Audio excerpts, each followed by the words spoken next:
श्री स्वामी समर्थ. जय जय स्वामी समर्थ. स्वामींचं नाव घेऊन मी या व्हिडिओला सुरुवात करते.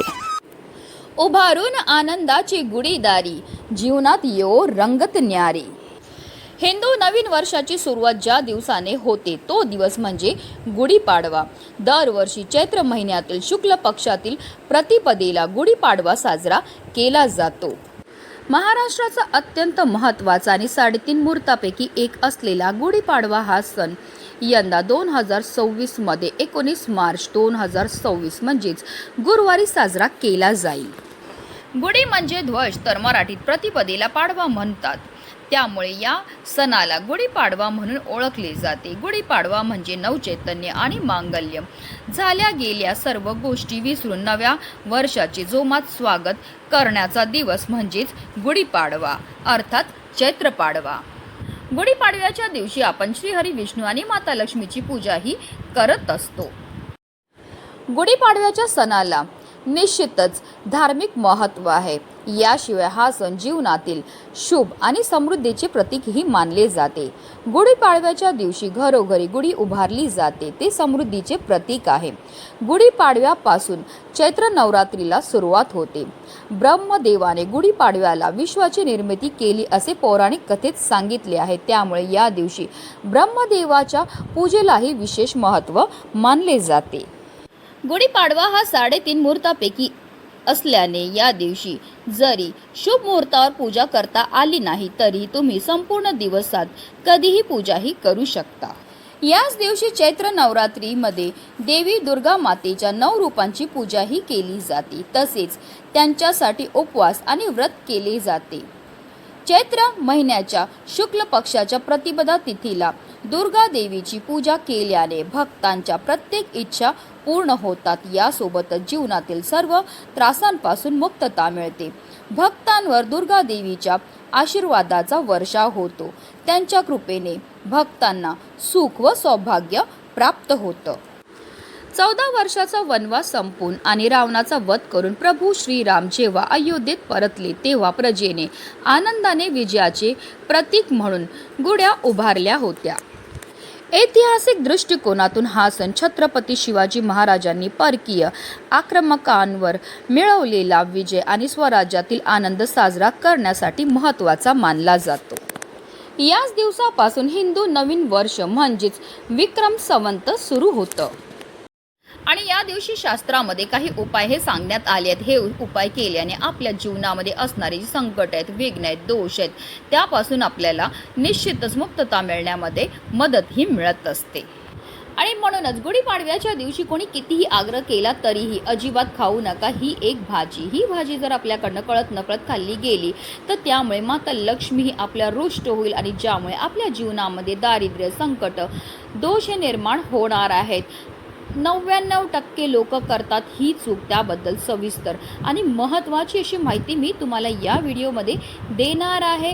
तर व्हिडिओ पूर्ण पहा. आणि जर तुम्ही माझ्या चॅनलवर नवीन असतील तर चॅनलला सबस्क्राईब करा आणि शेजारी बेल आयकॉनसुद्धा प्रेस करा, जेणेकरून तुम्हाला माझ्या नवनवीन व्हिडिओचं नोटिफिकेशन हे मिळत राहील आणि तुम्ही एक पण व्हिडिओ मिस करणार नाही. गुढीपाडव्याच्या दिवशी सर्वप्रथम ब्रह्ममुहूर्तावर उठून स्नान करावे. यानंतर संपूर्ण घर स्वच्छ करावे. त्यानंतर घराच्या मुख्य प्रवेशद्वारावर आंब्याच्या पानाची तोरणं लावावी, रांगोळी काढावी. त्यानंतर घराच्या काही भागात गुढी उभारावी.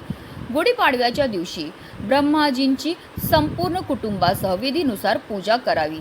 देवी मातेची पूजा करावी. तसेच गुढी उभारल्यानंतर भगवान विष्णूंची पूजा करावी. गुढीपाडव्यापासून नवीन वर्षाला सुरुवात ही होत असते. म्हणून प्रत्येकाने आवर्जून काळजी घ्यायची आहे की गुढीपाडव्याच्या दिवशी चुकूनही आपल्या घरामध्ये कोणत्याही प्रकारची भांडणं, कलह, कटकटी होणार नाही.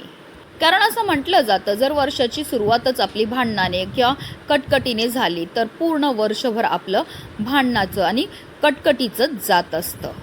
तसेच गुढीपाडव्याच्याच दिवशी असते चैत्र नवरात्र आणि म्हणूनच या दिवशी चुकूनही आपल्याला कोणत्याही प्रकारचं तामसी पदार्थाचं सेवन हे करायचं नाही. तामसी पदार्थ म्हणजे मांस, मच्छी, मटण, मदिरा, तंबाखू, गुटखा या प्रकारच्या कोणत्याही पदार्थाचं आपल्याला सेवन हे घरात सुद्धा नाही करायचं की आपल्या घरातल्या इतर सदस्यांनी बाहेर जाऊन सुद्धा करायचं नाही. जर कळत नकळत आपल्याकडनं या प्रकारच्या पदार्थांचं सेवन केलं गेलं तर आपल्या जीवनामध्ये अनेक प्रकारच्या समस्यांना आपल्याला सामोरं हे जावं लागू शकतं आणि वर्षभर आपल्याला ह्याचे भोग जे आहेत ते भोगावे लागतात.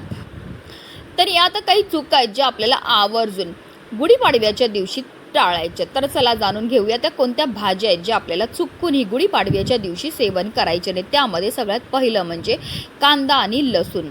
आपल्याला चैत्र नवरात्र म्हणजे पाडव्याच्याच दिवशी असते चैत्र नवरात्र आणि नवरात्रीमध्ये चुकूनही आपल्याला कांदा आणि लसूणचं सेवन हे करायचं नाही, कारण कांदा आणि लसूण हे तामसी पदार्थामध्ये येतं. आपल्याला या दिवसांमध्ये आवर्जून सात्विक अन्नाचं सेवन हे करायचं आहे. तसेच आपल्याला वांग्याचं सेवन सुद्धा चुकूनही गुढीपाडव्याच्या दिवशी करायचं नाही आहे, कारण वांगंसुद्धा तामसी पदार्थामध्ये येतं.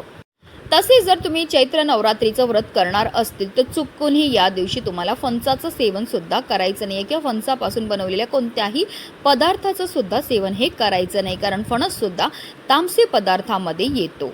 तसेच ज्या भाज्या जमिनीखाली उगवतात जसं की गाजर आहे, कांदा आहे, मुळा आहे, बीट आहे, बटाटा आहे, इतरही ज्या भाज्या जमिनीखाली उगवतात त्या भाज्यांचं सेवनसुद्धा आपल्याला चुकूनही गुढीपाडव्याच्या दिवशी करायचं नाही आहे. गुढीपाडव्याच्या दिवशी आपण चैत्र नवरात्रीचं घट स्थापित करत असतो. तसेच आपण दुर्गा देवीची पूजा करत असतो, श्रीहरी विष्णू माता लक्ष्मीची पूजाही करत असतो. आणि जर अशा प्रकारच्या तामसी पदार्थाचं सेवन आपण या दिवशी केलं गेलं तर त्यामुळे आपल्यावर माता लक्ष्मी ही रुष्ट होते आणि जर आपल्यावर धनाची देवी रुष्ट झाली तर त्यामुळे आपल्या जीवनामध्ये अनेक प्रकारच्या समस्या, दोष, दारिद्र्य येण्याची शक्यताही होत असते. म्हणूनच व्हिडिओ जास्तीत जास्त लोकांपर्यंत शेअर करा, जेणेकरून अजाणतेपणे सुद्धा कोणाकडनंही ह्या प्रकारच्या चुका ह्या झाल्या नाही पाहिजेत हीच मनामध्ये इच्छा. श्री स्वामी समर्थ. जय जय स्वामी समर्थ.